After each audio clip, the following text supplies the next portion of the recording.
राधे राधे, प्रणाम। आप सब कैसे हैं? कमेंट बॉक्स में ज़रूर बताइए। आशा करी थी कि आप सब स्वस्थ होंगी, मस्त होंगी और अपने अपने काम में सब व्यस्त होंगी। आज हम उनसे बहुत सुंदर नाच गीत लेके आए हैं। आप सब सुनिए। आप सब जैसे लागे आप सब अपना राय कमेंट बॉक्स में ज़रूर देंगी और गाना अंत तक ज़रूर सुनिए, बहुत अच्छा बाटे।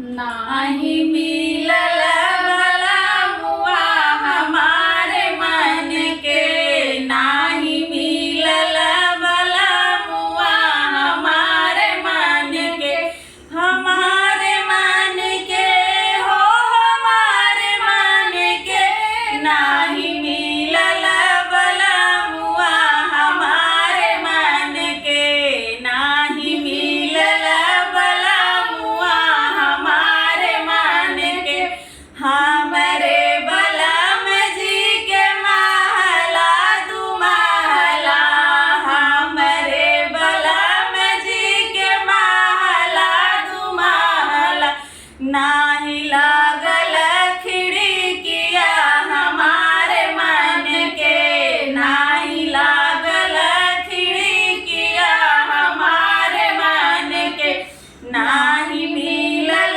बलमुआ हमारे मन के, नाही मिलल बलमुआ हमारे मन के, हमारे मन के हो हमारे मन के, नाही मिलल बलमुआ हमारे मन के, हमरे बलम जी के कई भैयावा, हमरे बलम जी के कई भैयावा, नाही मिलल जेठनिया हमारे मन के, नाही मिलल जेठनिया हमारे मन के, नाही मिलल बलमुआ हमारे मन के, नाही मिलल बलमुआ हमारे मन के,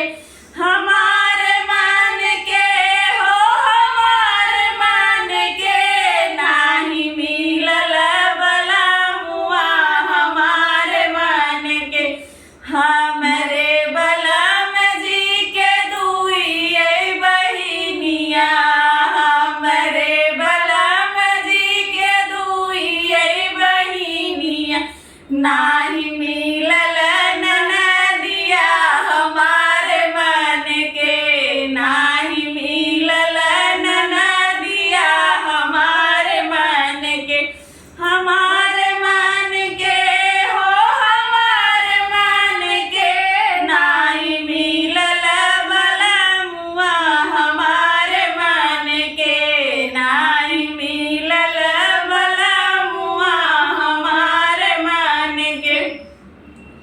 ननद लोग आप लोग बुरा मत मानिएगा, बस एक गाना है, आप सब सुनिए और एंजॉय करिए।